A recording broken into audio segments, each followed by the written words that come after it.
Saudara-saudara yang dikasihi dalam nama Tuhan Yesus Kristus, bagi seluruh orang-orang yang mendengar, menyaksikan live streaming ini, saya akan menyampaikan satu berita baik, yaitu kabar baik yang memerdekakan, yang perlu kita ketahui dan kita alami di dalam hari-hari kita. Yaitu ada tertulis di dalam firman Kristus yang mengatakan, Tuhan adalah gembalaku, takkan kekurangan aku. Saudara-saudara, Alkitab menyatakan, Daud menuliskan bahwa dia menyatakan Tuhan adalah gembala.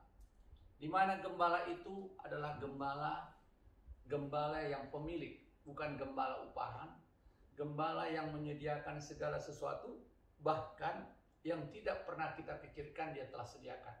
Dikatakan, takkan kekurangan aku, ia membaringkan aku di padang yang berumput hijau. Saudara-saudara, kita mesti mengerti bahwa Tuhan yang menyiapkan padang berumput hijau, di mana kita tidak mencari, tapi telah disediakannya untuk kita nikmati dan kita pergunakan. Kemudian dia katakan, ia membimbing aku ke air yang tenang. Bagaimana Tuhan menyediakan kepada kita ketenangan dengan air yang tenang. Ia menuntun aku ke jalan yang benar oleh karena namanya.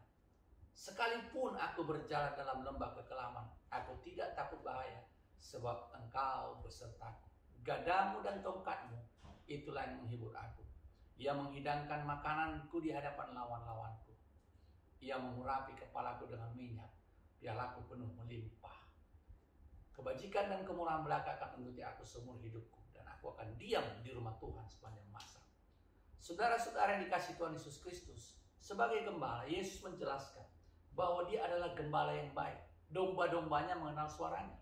Bahwa gembala yang baik adalah gembala yang melindungi. Bahkan dia ada dalam keadaan yang sulit, yang apa yang dihadapi domba. Domba adalah binatang yang lemah, yang tidak punya kekuatan dan kepekaan. Itu diibaratkan kepada orang-orang percaya. Dia bukan kambing, tapi domba. Untuk makanan pun gembala menyiapkannya, menyediakannya. Untuk minuman pun gembala menyiapkannya. Bahkan sekalipun aku berjalan dalam lembah kekelaman, ya, berjalan. Saudara-saudara, kita mesti ingat, di dalam dunia ini sehari-hari ini, sekarang kita berjalan dalam lembah kekelaman.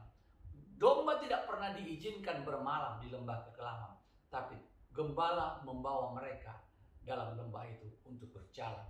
Dan domba tidak pernah takut sebab dia besertaku. Saudara-saudara, dunia sekarang sedang mengalami kekacauan, tapi Alkitab menjamin bahwa dia beserta kita. Kita bisa melihat bagaimana Tuhan menyertai kita. Kita buka Daniel 3 ayat 25-27. Ada satu kejadian yang sangat besar di mana terjadi kepada Sadrak, Mesak, Abednego, di mana mereka tidak mau menyembah raja sebagai Allah. Mereka tidak mau tunduk karena mereka tahu itu adalah sesuatu yang salah dalam hidup mereka. Keputusan yang mereka ambil adalah keputusan yang tidak populer. Keputusan yang membuat mereka terancam. Tapi mereka lebih memilih untuk tidak populer. Tidak mengalami sesuatu dari raja. Tapi dia tahu kebenaran itu adalah mutlak kebenaran.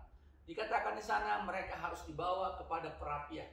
Dan ketika mereka diangkat kepada perapian, raja memerintahkan 7 kali lipat lagi. Api yang lebih besar. Yang menyatakan raja serius untuk menghukum mereka. Dan untuk yang pemegang tungku api itu, api dipanaskan 7 kali lipat. Bahkan mereka pun mati terbakar sehingga mereka dilemparkan ke dalam. Seperti melemparkan sampah tidak berharga. Tapi apa yang terjadi? Ya, di ayat 25 dikatakan, ya, kemudian terkejutlah Raja Nebukadnezar, lalu bangun dengan segera berkata kepada menterinya, bukankah 3 orang yang telah kita campakkan dengan terikat ke dalam api itu kita campakkan? Raja turun tangan langsung mencampakkan mereka. Jawab mereka pada raja, benar ya raja. Katanya, tapi ada 4 orang kulihat berjalan-jalan dengan bebas tengah-tengah api itu. Mereka tidak terluka. Yang keempat itu rupanya seperti anak darah, anak dewa. Lalu Nebukadnezar mendekati pintu perapian yang sudah menyala itu berkata, ya, Sadrak, Mesak, dan Abednego, hamba-hamba Allah yang maha tinggi, keluarlah dan datanglah kemari. Lalu keluarlah Sadrak, Mesak, dan Abednego dari api itu. Dan para wakil raja, para penguasa, para bupati, para menteri, raja datang berkumpul. Mereka melihat bahwa tubuh orang ini tidak mempan oleh api itu, bahwa rambut di kepala mereka tidak hangus, jubah mereka tidak berubah apa-apa, bahkan bau kebakaran pun tidak ada pada mereka. Apa yang mesti kita pelajari di sini? Saudara-saudara, yang mesti kita lihat di sini, bagaimana Tuhan ada di tengah-tengah keadaan. Bagaimana Tuhan tidak membiarkan mereka binasa. Itulah arti daripada Tuhan adalah gembalaku. Tuhan tidak pernah mengizinkan keadaan-keadaan buruk akan menimpa kita. Tapi Dia sebagai Tuhan dan Juru Selamat, sebagai yang kita percaya, Dia mengambil alih situasi. Bahkan dikatakan mereka ada yang berjalan-jalan. Bahkan sampai dikatakan ya, mereka mendekati hamba Allah yang Maha Tinggi. Keluarlah dan datanglah sini. Lalu keluarlah Sadrak, Mesak dan Abednego dari api itu. Dan para wakil raja, para penguasa, para bupati, para menteri raja datang berkumpul. Mereka melihat bahwa tubuh orang itu tidak mempan oleh api. Bukan mereka sengaja belajar atau mereka dilengkapi dengan bagaimana tahan api. Tapi mereka tidak mempan oleh api. Api yang menghanguskan, api yang sangat panas itu pun tidak mempan kepada mereka. Ya, kemudian rambut di kepala mereka tidak terbakar. Jubah mereka tidak hangus. Bahkan bau asap pun tidak ada dari mereka. Artinya mereka betul-betul tidak mengalami apa-apa. Itulah kemahakuasaan, kebaikan perlindungan Tuhan. Hari ini saya mau mengatakan kita, hari ini dunia sedang mengalami keadaan yang seperti dalam Sadrak, Mesak dan Abednego. Tapi sebagai gembala, Dia tidak pernah membiarkan domba-dombanya binasa.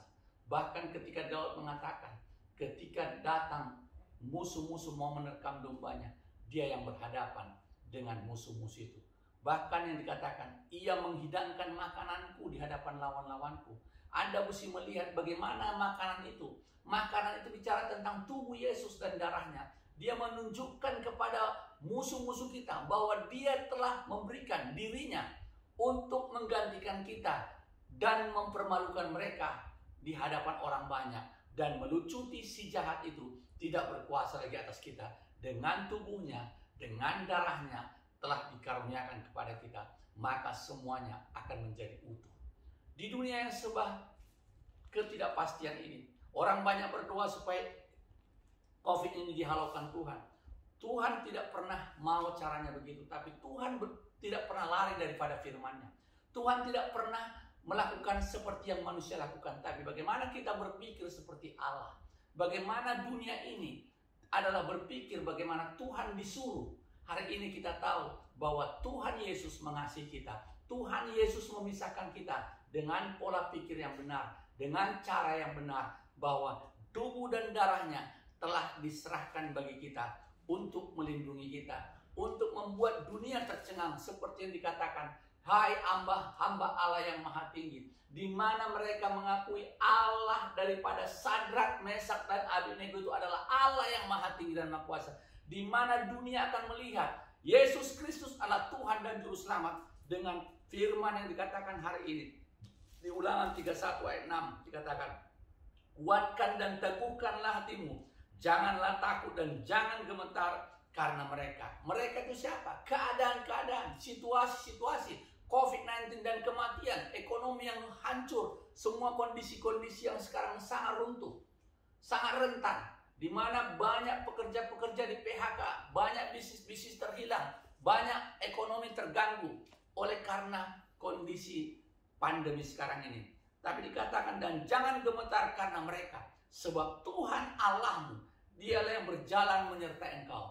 Di dalam lembah kekelaman ini, Tuhan berjalan menyertai kita. Ia tidak akan membiarkan engkau dan tidak akan meninggalkan engkau. Apapun situasi hari ini, ketahuilah, Dia selalu ada bersama dengan kita. Dia tidak membiarkan kita. Dia tidak meninggalkan kita. Yang perlu kita bermetanoia bahwa Allah kita adalah Allah yang hidup. Allah kita telah mati di kayu salib dan darahnya telah tertumpah untuk menebus kita. Seluruh yang terberat, penghukuman, seluruh aniaya, penghinaan, cemoohan sudah diambil oleh Yesus untuk kita hari ini. Oleh bilur-bilurnya kita sembuh. Dan kita tahu bahwa kita telah diperdamaikan dengan Dia. Sehingga kita bisa berkata kepada si jahat, Hai jahat, di manakah sengatmu? Sengat maut ialah dosa. Dosa sudah dibayar oleh darah Yesus Kristus. Artinya kita hari ini hidup di dalam Dia, tenang di dalam Dia. Kita percaya Tuhan adalah gembala kita yang tidak pernah mau meninggalkan kita. Domba selalu aman ketika gembalanya ada. Gembala kita adalah gembala yang tidak pernah meninggalkan kita. Sebagai dombanya Allah, kita percaya bahwa dikatakan sungguh Dialah yang melepaskan engkau dari jerat penangkap burung, dari penyakit sampar yang busuk. Saudara-saudara, sungguh. Siapa sungguh? Dia serius.